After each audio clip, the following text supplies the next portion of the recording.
The stars above Earth had always been quiet, filled with nothing but distant light and the dreams of those who watched them from below.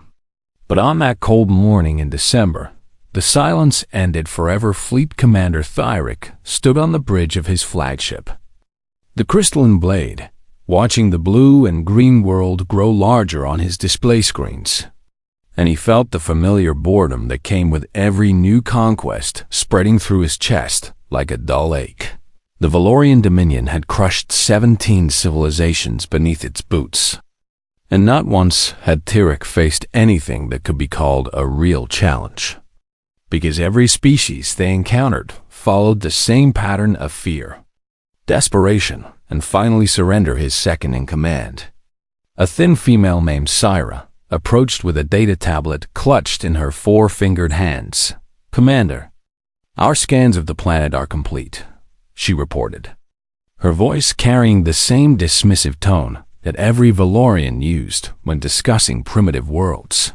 "Tell me something interesting," Thyric said without turning from the viewport. "There is nothing interesting to tell, Commander.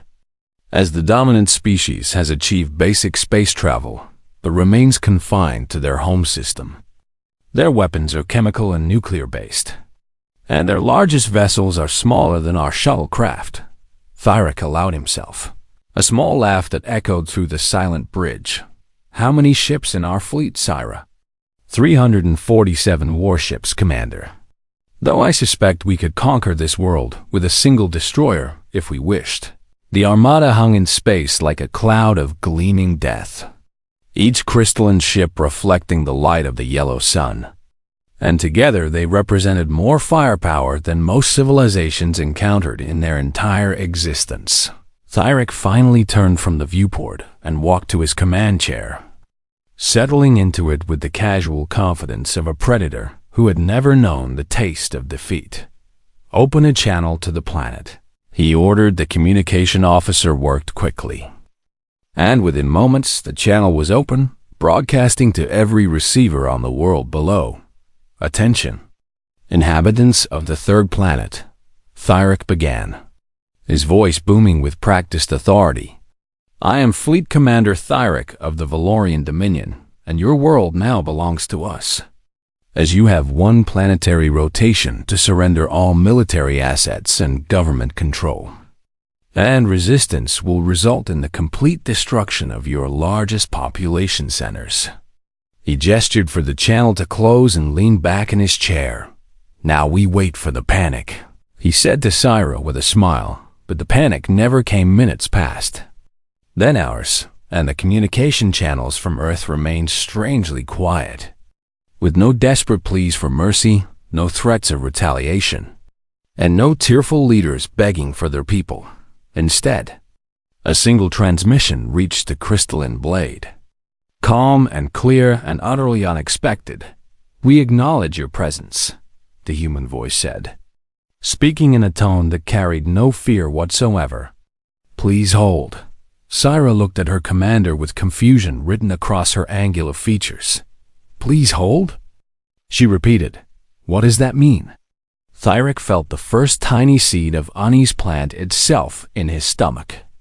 Though he crushed it quickly with the weight of his experience, "It means nothing," he declared. "They are simply too shocked to respond properly, and soon they will understand their situation." But deep beneath the frozen surface of the southern continent, something was waking up. Dr. Sarah Chun had spent her entire career studying the object buried beneath 3 kilometers of Antarctic ice.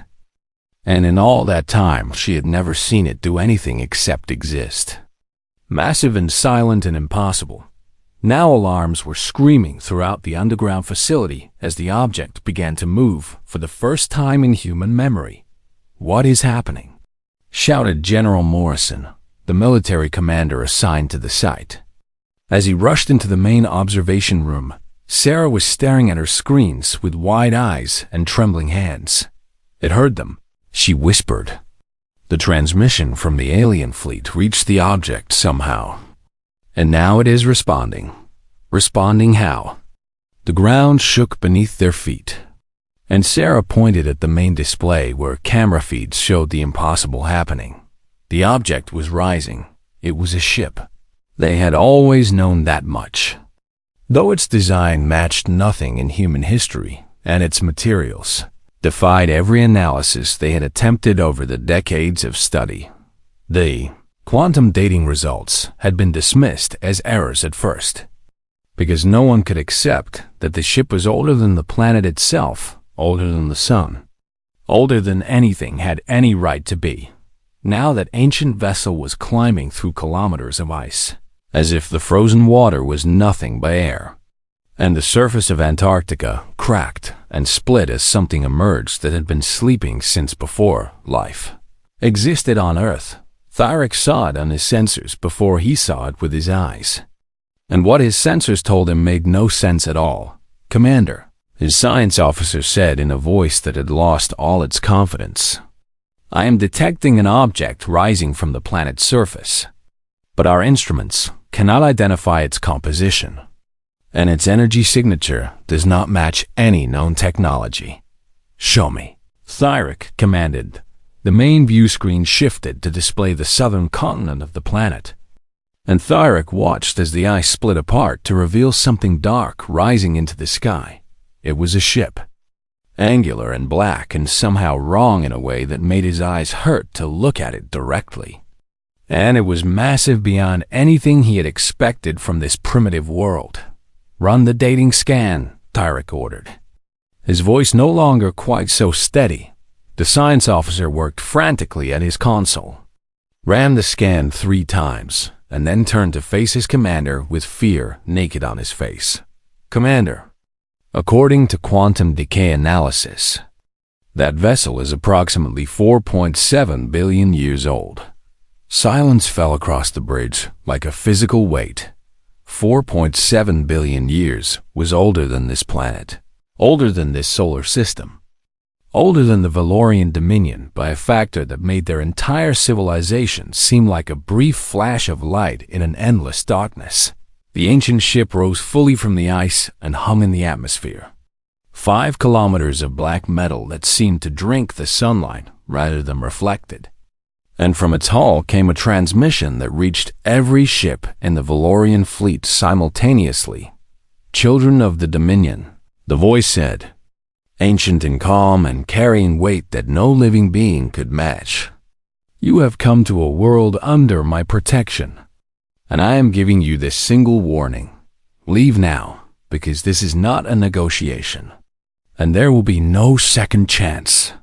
Thyric stared at the ship on his view screen, and for the first time in his long career of conquest, he felt something he had almost forgotten existed. He felt afraid. The year was 2031 when humanity first discovered that they were not alone in the universe.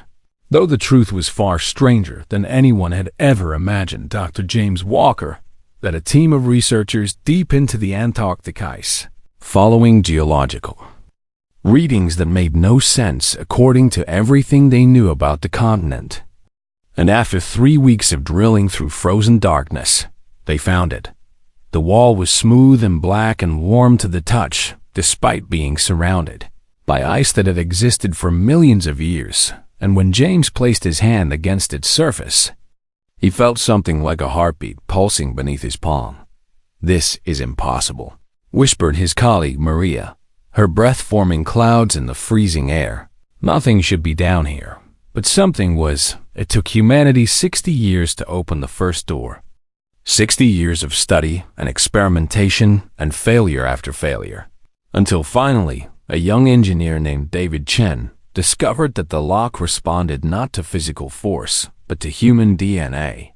The door slid open with a sound like a sigh, as if the structure had been holding its breath for longer than anyone can imagine.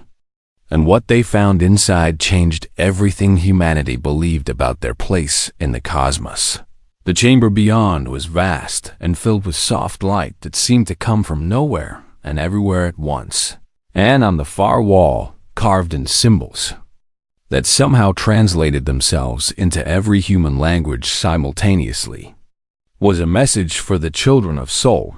It read, when the stars turn hostile, you will meet what your parents left behind. Parents, the word echoed through the scientific community like thunder, sparking debates and theories and fears that spread. Across the entire planet, more chambers were discovered as the years passed, each one containing technology that defied human understanding. And in the deepest chamber of all they found the ship. It was called the Inheritance in every human language, though no one had given it that name, and alongside it they found the records that explained everything humanity had never evolved naturally 4.7 billion years ago.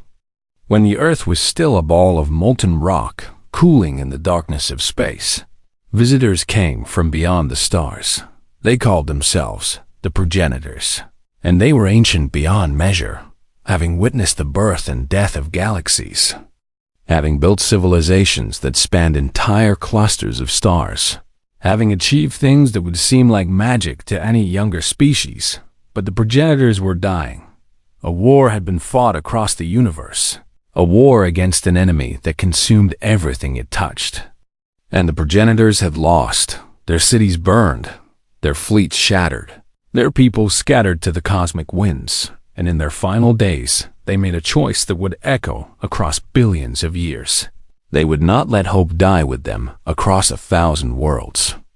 The progenitors planted seeds of new life, engineering species that might one day rise to take their place among the stars. And Earth was one of those worlds.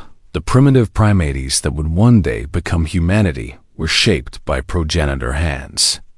Given the spark of intelligence, given the drive to reach beyond their world, given the stubborn refusal to surrender that would define their entire existence, and beneath the ice of the southern continent, the progenitors left a gift. The inheritance was more than just a ship.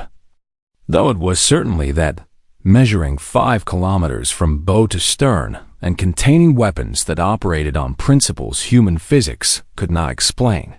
It was a guardian. And I mind that it waited patiently for 4.7 billion years. Watching over the children it was built to protect, waiting for the day when they would need its help. That day had finally come. Dr. Sarah Chun, descendant of the engineer who first opened the ancient door, stood in the control chamber of the Inheritance and watched as the ship came fully to life around her. "Who are you?" she asked the empty air. "I am Guardian," a voice answered, resonating through the chamber with warmth and age, and something that sounded almost like love. "I was created by the progenitors in their final days, given one purpose: to protect the children of soul until they are ready. To protect themselves. Protect us from what?" Guardian was silent for a moment, and when the AI spoke again, its voice carried the weight of grief older than human civilization. "From the hollow," Guardian said, "from the enemy that destroyed my creators, from the hunger that has been spreading across the universe since before your sun began to burn, from the darkness that will one day come for your world as it came for all the others." Sarah felt cold despite the warmth of the chamber. "And these aliens in orbit, are they the hollow?" "No," Guardian replied. "The Valorian Dominion is young and foolish and drunk on easy victories. But they are not the true enemy, though their presence here has forced me to act sooner than I had hoped." "Why?" "Because the hollow are drawn to conflict, to the scent of civilizations at war. And if the Dominion attacks Earth, the noise of battle will echo across the stars and draw attention that your species is not yet ready to face." Sarah walked to the main view screen, which showed the alien fleet hanging in space like a cloud of deadly crystal. "Can you stop them?" Guardian's response carried something that might have been amusement if an Ajay. "I could feel such things. Child, the weapons I carry are descended from technologies your visitors cannot imagine. As the Valorians believe themselves to be conquerors, that they have built their empire on scraps they found in ancient ruins. Scraps that my creators left behind as garbage. Then why warn them at all? Why not simply destroy them?" "Because destruction should never be the first choice," Guardian said, and there was sadness in the ancient voice now. My creators made that mistake once, choosing war when peace might have been possible, and it cost them everything. So I will give these invaders one chance to leave, one opportunity, to choose wisdom over pride. And if they refuse, then I will show them why the progenitors were feared across 100 galaxies. Sarah thought of her children at home, of her husband waiting for news, of the billions of people on the planet below who had no idea that their entire future hung on what happened in the next few hours. "What do you need from us?" she asked. "Nothing yet," Guardian answered. "For now, I need only for you to watch and learn, because this ship will not be mine forever. And one day the children of Sol must learn to protect themselves above the earth." The Valorian fleet began to move into attack formation, and Guardian's ancient systems hummed with power that had been sleeping since before life existed on this world. The inheritance was awake, and it was ready to show the universe what the progenitors had left behind. Fleet Commander Thyric had conquered 17 civilizations, had watched worlds burn and species surrender, had never once encountered anything that could challenge the might of the Valorian Dominion, and he refused to let one strange ship change that record. "It is a bluff," he declared to his bridge crew, forcing confidence into his voice that he did not entirely feel. "Whatever that vessel is, it cannot stand against our entire fleet. So we will proceed as planned." Sira stepped closer to her commander, her voice low enough that only he could hear. "Commander, the age of that ship, the technologies our sensors cannot identify. Perhaps caution would be wise." Thyric turned on her with fury blazing in his eyes. "Caution is for the weak," he snarled. "The Dominion did not conquer the stars by showing caution, and I will not be the commander remembered for fleeing from a single ship, no matter how old it claims to be." He turned back to face his fleet displayed on the tactical screen and raised his voice for all to hear. "All ships, attack formation and forward squadron. You will fire on my command." 47 warships moved into position, their crystal hulls gleaming with deadly energy as weapon systems charged to full power. And every captain in the fleet felt the familiar thrill of imminent destruction. The inheritance hung motionless in space, 5 kilometers of ancient black metal, making no move to evade or shield or flee. They're not even attempting to defend themselves, the tactical officer reported with confusion in his voice. "Because they cannot," Thyric said, convincing himself as much as his crew. "That ship is old, older than anything we have encountered. And age means weakness, means systems that have degraded over time, means technology that has been surpassed by progress." He raised his hand. "Forward squadron, fire." 47 ships unleashed their weapons simultaneously. Beams of concentrated energy and missiles loaded with antimatter and projectiles accelerated to near light speed, all converging on the ancient vessel in a storm of destruction that could have cracked the planet. The weapons crossed the space between the fleet and their target, and then something impossible happened. The beams did not impact, did not deflect, did not scatter against shields, but simply stopped existing halfway to their target, as if the universe itself had decided they were never fired in the first place. The missiles vanished without explosion. The projectiles disappeared without trace, and when the light cleared, the inheritance hung exactly where it had been, completely untouched. Silence gripped the bridge of the crystalline blade. "What happened?" Thyric demanded, his voice cracking despite his efforts to control it. "Unknown, Commander," the tactical officer replied, his hand shaking as he worked his console. "Our weapons fired successfully, our targeting was accurate, but the projectiles simply ceased to exist before reaching the target, as if they were erased from reality." "That is impossible." "Yes, Commander, it is." The inheritance moved then, not with the thrust of engines, but simply shifting position as if the laws of physics were suggestions rather than rules. and it came to a stop facing the Valorian fleet with what felt horribly like deliberate intent. A single weapon port opened on its bow, barely visible against the dark hull, and Guardian's voice echoed through every ship in the fleet. "You were warned," the ancient AI said, without anger or triumph or any emotion at all. Now witness what the progenitors considered a basic defensive system. A beam of light emerged from the weapon port, though calling it light felt wrong because it was something else entirely, something that made the eyes water and the mind twist in confusion. And it touched a single destroyer at the edge of the forward squadron. The ship did not explode. It simply was not there anymore. But more than that, the memories of every being in the fleet shifted and changed, rewriting themselves in real time. And suddenly, everyone remembered that the destroyer had been lost in fold space 300 years ago. A tragic accident that had claimed all hands. Tharek clutched his head as two sets of memories warred in his mind. One telling him the ship had just been destroyed, the other insisting it had been gone for centuries.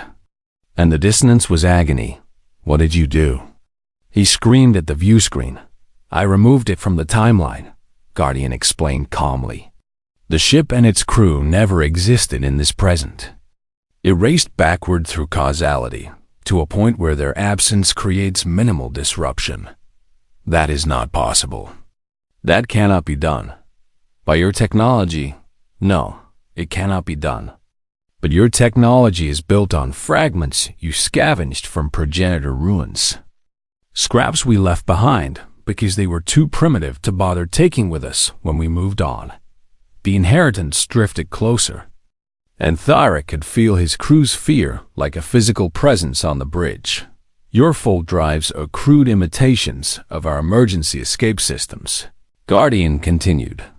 Your weapons are descendants of tools we used for construction, not war. And your shields are based on principles we discovered and abandoned before your species achieved sentience. Syra fell to her knees, her face pale with terror. "Commander, we cannot fight this. We cannot even understand what it is doing." Tyrek wanted to argue, wanted to maintain the pride that had carried him through 17 conquests. But he could feel his certainty crumbling like sand in a hurricane. "What do you want?" He asked the ancient ship. "I want you to leave," Guardian replied. "I want you to return to your dominion and tell them what you have seen. Tell them that the third planet of this system is under protection older than your civilization. Tell them that the children of Sol are not to be touched. And if we refuse, then I will continue removing your ships from the timeline, one by one, until there is no one left to refuse." Tyrek looked at his tactical display, at the 346 ships that remained in his fleet, at the power that had seemed so overwhelming just hours ago. And he understood with horrible clarity that all of it meant nothing against the being he faced. His fleet was not a threat to the inheritance. His fleet was not even a mild inconvenience. "All ships," he said, his voice hollow with defeat. "Prepare to withdraw, Commander." Someone protested from across the bridge. "I said prepare to withdraw," Tyrek repeated with force that silenced all objection. "We came here expecting to conquer primitives, but we have found something else entirely. Something that could erase our entire civilization from history if it chose to do so." He turned to face the view screen one last time. "We are leaving," he told the ancient ship. "But this is not over, and the Dominion will learn of what you are." "I am counting on it," Guardian replied. And there was something almost warm in the ancient voice now. "Because there is a darkness coming, Fleet Commander. A hunger that has been growing since before your species evolved, and when it arrives, you will need to know that there are powers in this universe capable of standing against it." "What darkness? What are you talking about?" "Ask your historians about the Hollow," Guardian said. "Ask them why so many ancient ruins exist across the galaxy, but no ancient species remain to claim them. Ask them what happened to all the civilizations that came before yours. The connection ended, and the inheritance turned slowly back toward Earth. descending through the atmosphere to return to its resting place beneath the ice. Thyric watched it go and felt the shape of the universe changing around him. Felt certainties he had held his entire life crumbling to dust. Felt the first cold touch of a fear far greater than anything the ancient ship had inspired. Because, if the Hollow were real, if something existed that could destroy civilizations as old and powerful as the progenitors, then the Valorian Dominion was not the conqueror it believed itself to be. It was just another prey animal that had not yet met its predator. The Valorian fleet vanished into fold space, leaving Earth alone once more beneath its quiet stars. And humanity finally allowed itself to breathe. But Dr. Sarah-chan knew that the danger had not passed, only changed shape. And she stood in the heart of the inheritance demanding answers from the ancient mind and had saved her world. "You mentioned the Hollow," she said to the empty chamber. "You told the Valorians to ask about them, but I'm asking you now. So tell me what destroyed the progenitors." Guardian was silent for a long moment, and when the AI finally spoke, its voice carried grief that had been building for billions of years. "To explain the Hollow, I must first help you understand what the universe was like before they came." The chamber darkened, and holographic images began to form around Sarah, showing her visions of a cosmos she could barely comprehend. The progenitors were not the first civilization to achieve greatness, Guardian said as images of alien species and impossible structures filled the space. Before them came the builders, who constructed megastructures around dying stars. And before them came the singers, who communicated across galaxies through gravitational waves. And before them came countless others, stretching back to the first moments after creation. Sarah watched civilizations rise and fall in the span of heartbeats, each one more magnificent than the last.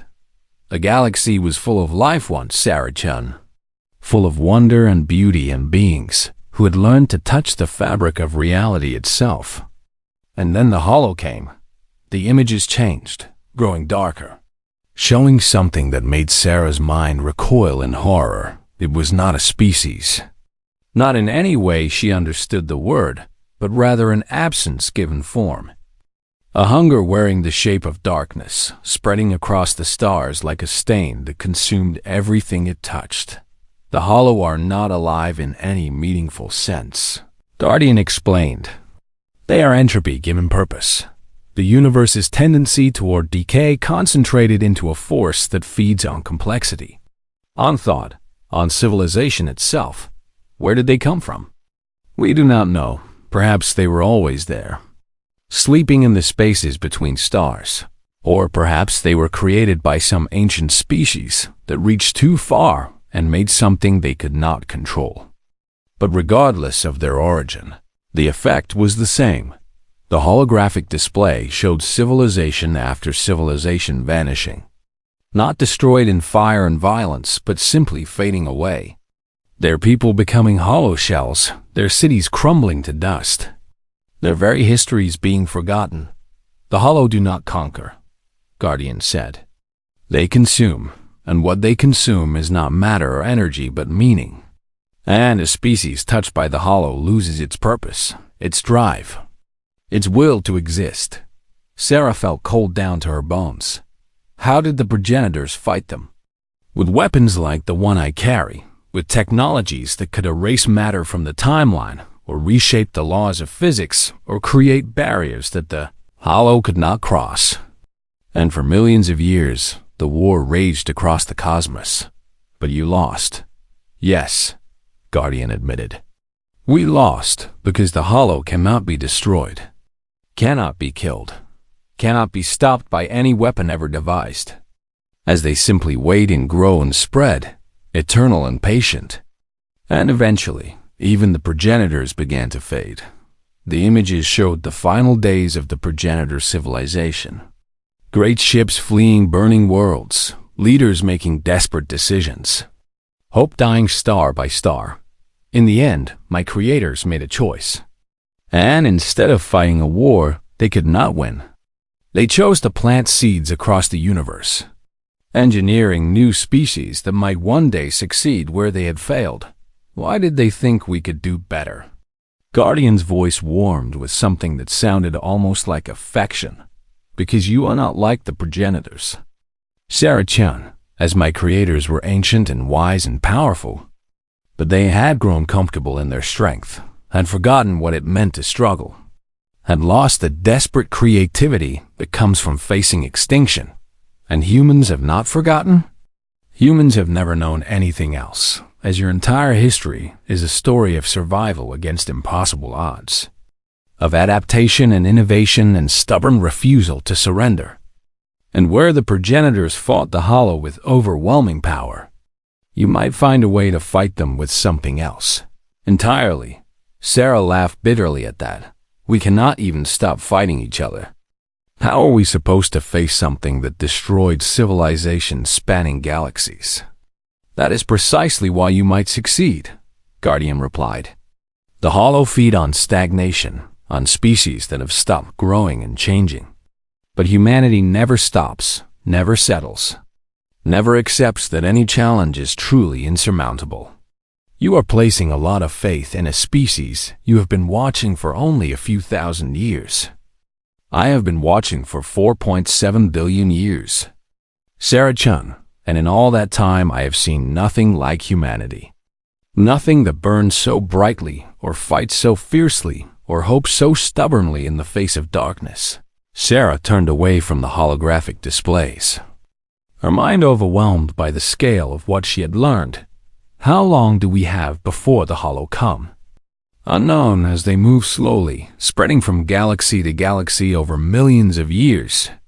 But the war that nearly destroyed Earth today will have sent ripples through space, signals that the Hollow might detect. How long? Guardian calculated for a moment before answering. Perhaps a century, perhaps 1,000 years, perhaps tomorrow, as the Hollow do not follow patterns that can be predicted. Then what do we do? You prepare, Guardian said. You learn what I can teach you. You build ships and weapons and defenses based on progenitor technology. And most importantly, you grow. Grow how? The progenitors faced the Hollow alone, refusing to share their knowledge with younger species out of pride and fear. And it was their greatest mistake. So I am asking you to do what they could not. The holographic display changed again, showing the stars surrounding Earth, showing the paths the Valorian fleet had taken, showing other civilizations scattered across the galaxy. When the time comes, do not face the darkness alone, Guardian said. Find allies, share what you learn. Build something greater than any single species could achieve. Sarah thought of the Valorians, of their arrogance and cruelty, of how they had come to conquer her world without a second thought. You want us to ally with the same species that tried to enslave us today?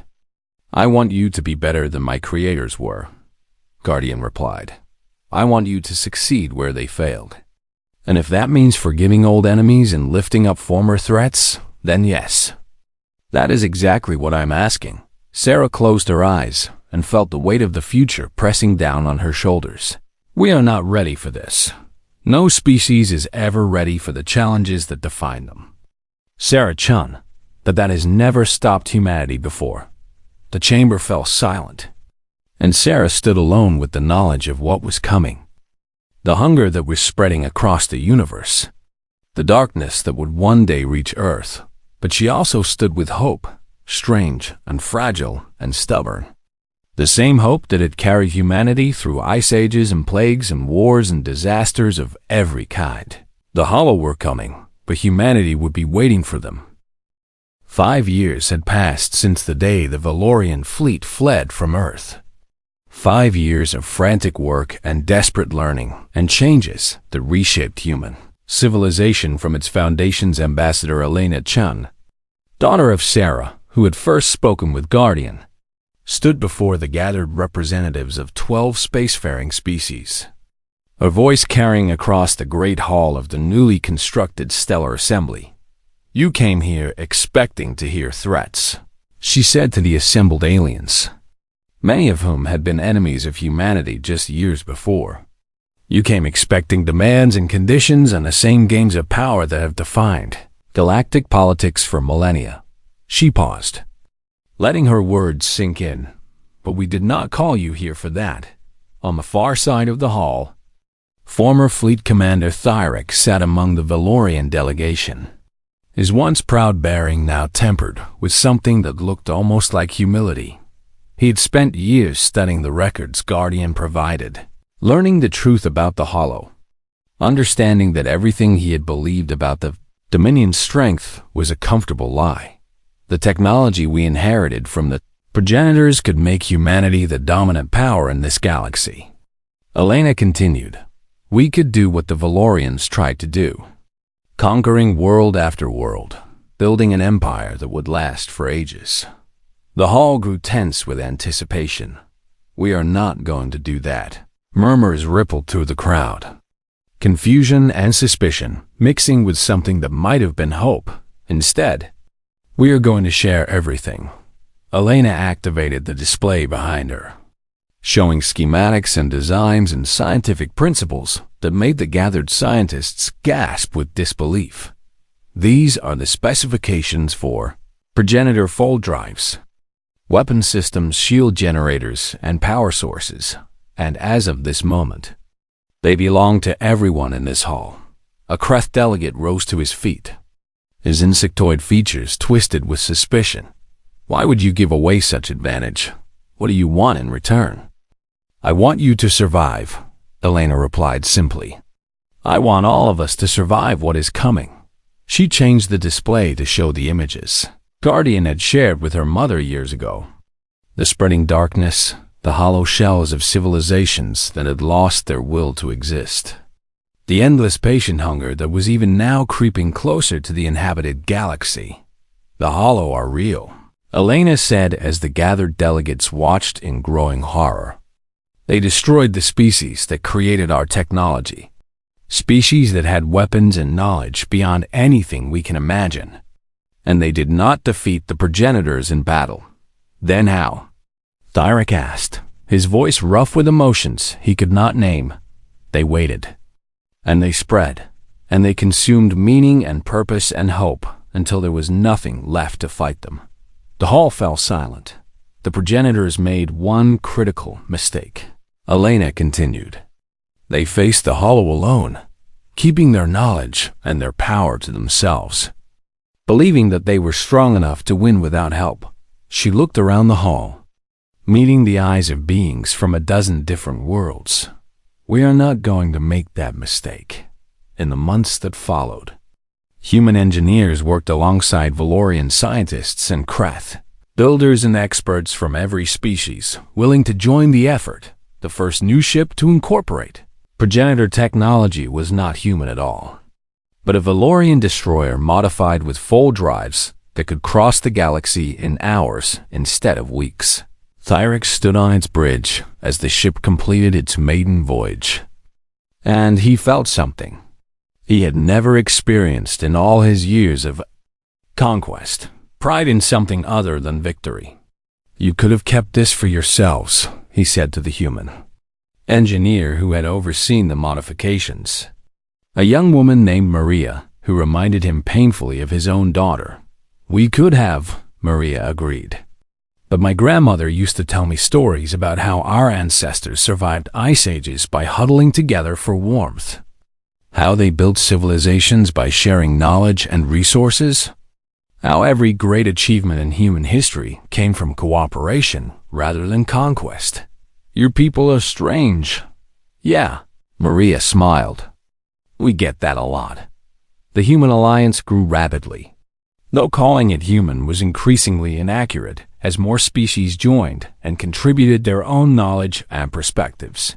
Guardian watched it all with something that felt remarkably like joy, an emotion the ancient AI had not experienced since the final days of the progenitors. You have exceeded my hopes, Guardian told Elena during one of their regular conversations. The progenitors never imagined their children would achieve so much so quickly. We had good teachers, Elena replied, both ancient and new, "I must tell you something," Guardian said. And there was weight in the ace, a voice that Elena had learned to recognize as important. "My sensors have detected movement in the void between galaxies. Patterns that match historical records of hollow expansion." Elena felt ice spread through her chest. "How long?" "Decades at most, perhaps less, as they are moving faster than predicted." Elena closed her eyes and thought of her children. Of her mother who had dedicated her life to preparing humanity for this moment. Of the billions of beings across the galaxy who were only now beginning to hope for a future worth living. Then we need to work faster. The first human warship, built entirely from progenitor principles, launched 3 years later. A vessel named Hope that carried weapons capable of erasing matter from the timeline and shields that existed partially outside of normal space, but it did not launch alone. Alongside it flew Valorian crystal ships, upgraded with human innovations. Kreth hive carriers modified with technology from 6 different species. And vessels from a dozen other worlds united by a common purpose. Thyra commanded the combined fleet, his old arrogance replaced by something steadier and stronger. And he sent a message to every ship under his command. "We go now to face the darkness that destroyed civilizations spanning galaxies. And I will not lie to you and tell you that we will certainly win, because the Hollow have never been defeated." He paused, looking at the display that showed ships from species that had been enemies just years ago, now flying in formation toward a threat none of them fully understood. "But we have something the progenitors never had," he continued. "We have each other, not as subjects or servants or conquered peoples, but as allies, as family, as beings who chose to stand together because it was right." In her chamber aboard the Hope, Elena listened to the speech and felt tears running down her cheeks. "We did it," she whispered to no one in particular. "We actually did it." Guardian's voice echoed softly around her. "You did more than survive. Ambassador Chun, you became something new. Something the universe has never seen before." "What is that?" "A family of strangers who chose each other." The fleet jumped toward the darkness, toward the hunger that had been spreading since before life existed on Earth. And no one knew if they would succeed or fail, but they went together, and in the end, that made all the difference far behind them. On a blue and green world that had nearly been conquered by arrogant invaders, a memorial was being built in Geneva. It stood 100 meters tall, carved from stone brought from every inhabited world in the Alliance. And on its base was inscribed a message in every known language. They expected us to be grateful heirs, but we became worthy ones. And when the darkness came, we did not face it alone. The memorial was dedicated to the progenitors, to the ancient beings who had loved their children enough to die for a chance they might survive. But it was also a promise that their sacrifice would not be forgotten, that their gift would not be wasted, that the children they had created would carry their hope into the future. The stars were no longer empty. They were full of light.